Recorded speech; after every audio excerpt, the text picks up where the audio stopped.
여러분 안녕하세요. 지난 시간에 복수 좀 하고 오셨죠?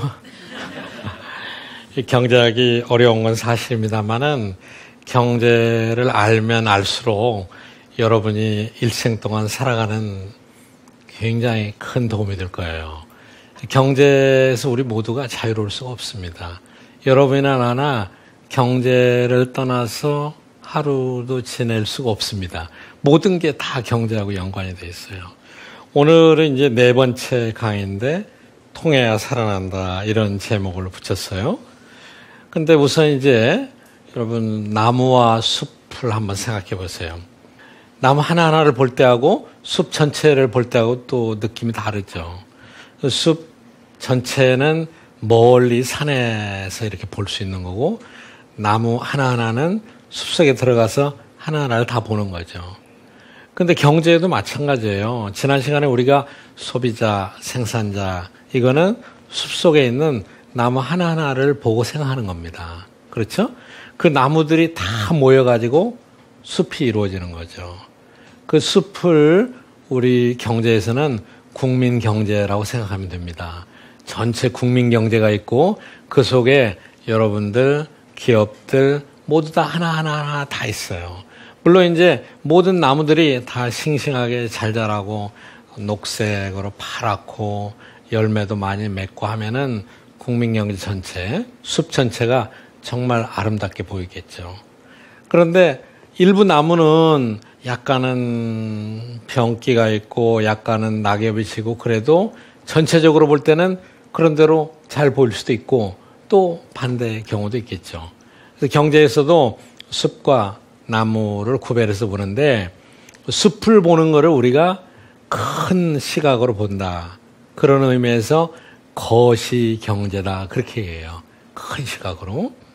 그리고 나무 하나하나를 본다라고 얘기할 때는 이 조그맣게 세밀하게 본다. 이런 뜻으로 미시경제라 그럽니다. 그리고 경제 전체는 대체로 소비자, 기업, 정부, 또 해외 이렇게 구성이 되어 있습니다. 이 경제 주체라고 합니다. 경제 활동의 중심적인 역할을 하는 사람들. 그래서 그 사람 하나하나를 분석하는 게 미시 경제입니다. 세밀하게 작게. 그리고 그 전체를 합해서 다 보는 것을 우리가 거시 경제다 이렇게 얘기하는데 지금까지 앞의 시간에는 우리가 주로 미시적인 선택을 많이 공부를 했어요. 그런데 이제는 조금 더 거시적으로 나라 경제를 살펴보자. 오늘부터는. 그래서 나무가 건강해야 숲이 자라고 건강하다. 이런 표현을 제가 썼는데 이 거시경제는 많은 나무들로 구성되어 있죠. 숲으로 구성되어 있죠. 국민들로 구성되어 있습니다. 하나하나. 그런데 모든 국민들이 다 똑같지 않잖아요.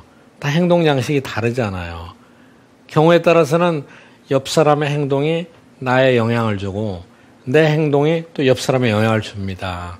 요즘 같은 데는 옆에서 담배 피우면 다 싫어하죠. 나한테 불편한 거죠. 경제활동도 마찬가지예요. 옆 사람의 활동이 나한테 도움을 줄 수도 있고 피해를 줄 수도 있어요. 예를 들어서 이런 걸 생각해 보시죠. 여러분 모두가 오늘 열심히 일해서 먼 나라를 위해서 좀 저축해야 되겠다. 젊은 우리 대졸학생이 딱 취업을 했어요. 내 수입의 절반 아니면 엄마한테 좀 더 타쓰고 100% 다 저축하겠다. 얼마나 좋은 생각입니까? 얼마나 좋은 생각이에요? 그런 사람들을 배우자로 찾으면 좋겠죠. 그런데 나라 경제를 생각해 봐요. 미시경제, 그 사람을 놓고 생각할 때는 바른 합리적인 선택이에요. 나라 경제를 생각해 보세요. 나라 경제가 오늘 여기 청중 여러분처럼 이렇게 한 많은 분들로 딱 구성되어 있다고 생각해요. 여러분 모두가 이 사람처럼 나 열심히 저축만 하겠다. 그러면은 그 다음은 어떻게 돼요? 그 다음에는 아무도 소비를 하는 사람이 없죠. 아무도 재화를 구입하는 사람이 없습니다. 그 제품을 생산하는 기업들은 어떻게 돼요? 문을 닫아야 되겠죠. 그렇죠? 문을 닫으면은 결국은 일자리가 없어지는 거죠. 일자리가 없어지면은 사람들의 소득도 없어지게 되죠. 그렇죠? 이게 이제 전략의 모순입니다. 미시와 거시, 나무와 숲을 모아놓을 때는 이런 모순적인 현상이 생겨날 수가 있는 거예요. 그러니까 경제가 살아나려면 어때요?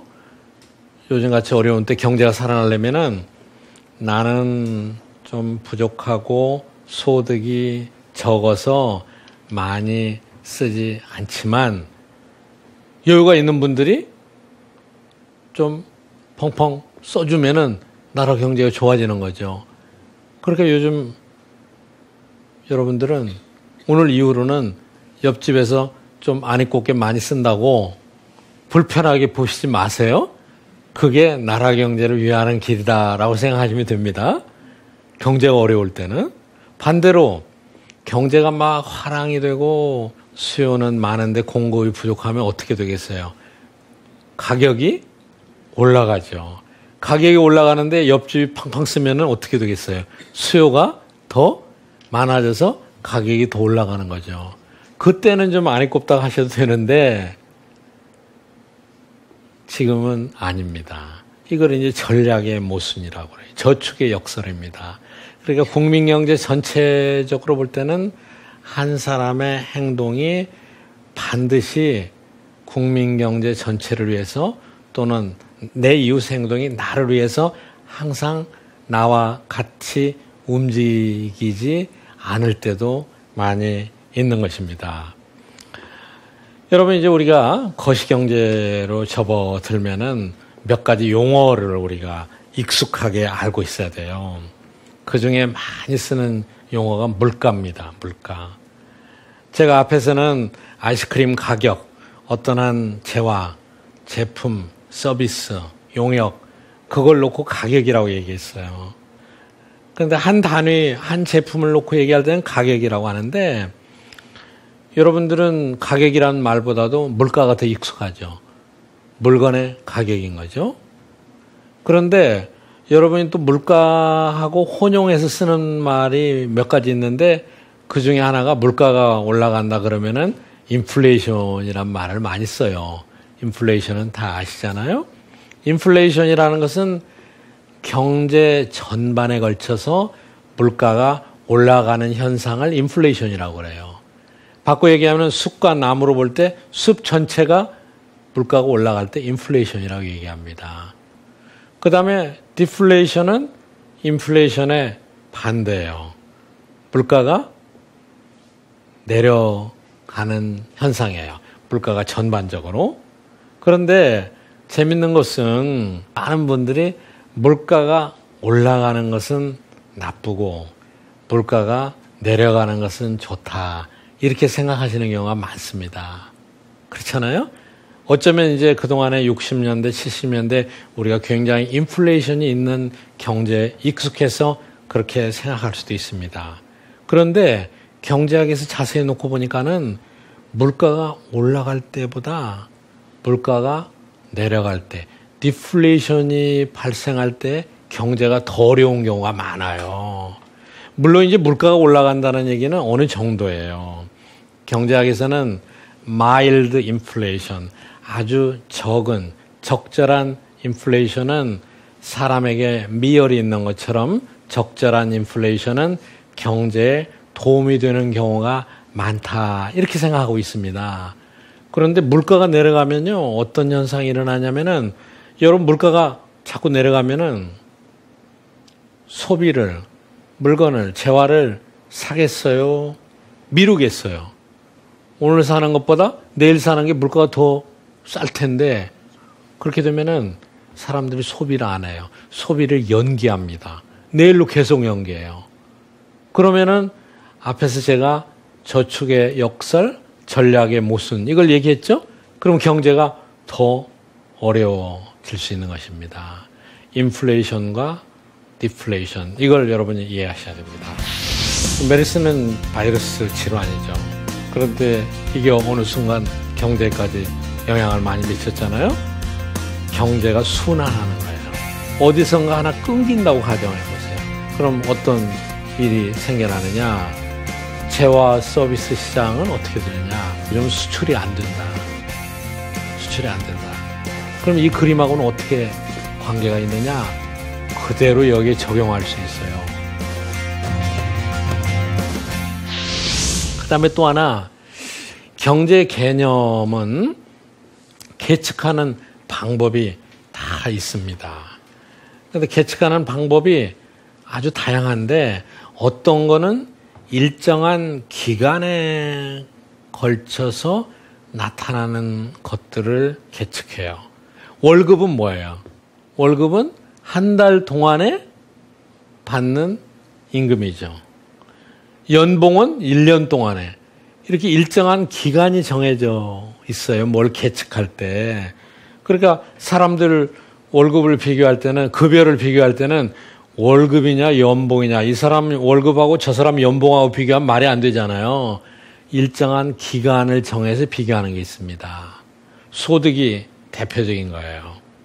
그런데 어떤 경제 지표는 일정한 기간이 없어요. 오늘 이 순간 지금 이 자리에 어떻게 되느냐, 그거를 결정해야 돼요. 예를 들어서 여기 나와 있는 대로 이자율 하면은 지금 현재 은행에서 이자율을 얼마나 주느냐, 통화량, 지금 전국에 풀린 통화량이 얼마냐, 여러분 지갑 속에 있는 돈이 얼마냐, 그건 지금 이 순간이 중요하잖아요. 그리고 1년 동안 지갑 속에 얼마가 있으니 계산이 안 되잖아요. 이렇게 일정한 기간을 두고 계측하는 경제 지표를 유량이라고 합니다. 플로우라고 합니다. 일정 기간 동안에 흘러가면서, 시간이 흘러가면서 어떤 얼마만큼의 경제 현상이 일어나느냐, 이렇게 보기 때문에 플로우라고 얘기합니다. 일정한 순간에 하는 것을 저량이라고 해요. 저수지에 물 담아놓은 것처럼, 강물이 흐르는 것처럼, 이렇게 두 가지 개념으로 구별을 해서 보게 됩니다. 근데 이게 유량이냐 저량이냐에 따라서 비교의 대상이 전혀 다릅니다. 여러분, 저 영상을 한번 보시겠습니다. 메르스 감염 전파에 대한 우려로 주말에 열릴 예정이었던 각종 행사도 줄줄이 취소됐습니다. 메르스 사태가 마무리될 때까지 국내 모든 병의원에 대한 세무조사가 중단됩니다. 메르스는 이미 단순한 전염병 차원을 넘어서 900여 개 학교가 휴업을 결정하고 소비 위축과 해외여행객 급감 등 2차 피해가 쓰나미처럼 몰려오고 있습니다. 메르스가 한 달 안에 진정되더라도 올해 한국의 성장률이 0.15%포인트 떨어질 것으로 전망했습니다. 상인들은 시장이 생긴 이래 이런 적은 없었다며 울상입니다. 이게 만약 장기화되면 정말 저희 상인들 너무 심각해질 것 같아요.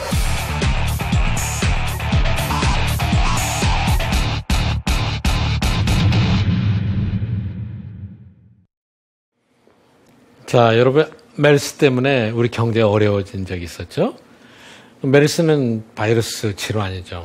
그런데 이게 어느 순간 경제까지 영향을 많이 미쳤잖아요? 그거를 이제 왜 그렇게 되느냐 하는 거를 분석해 보려고 그래요. 경제가 순환하는 거예요.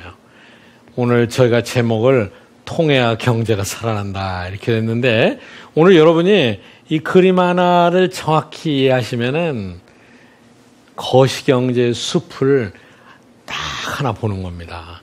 멀리서 여러분 저 산을 보고, 야, 좋은 산이다, 산세가 좋다, 그리고 정말 아름다운 산이다, 이렇게 얘기하듯이 여러분이 이 지표, 이 그림, 순환 모형을 하나 분명히 이해하시면은, 대한민국 경제가 이렇게 돌아가는 것이구나 라고 큰 그림으로 이해하실 수가 있습니다.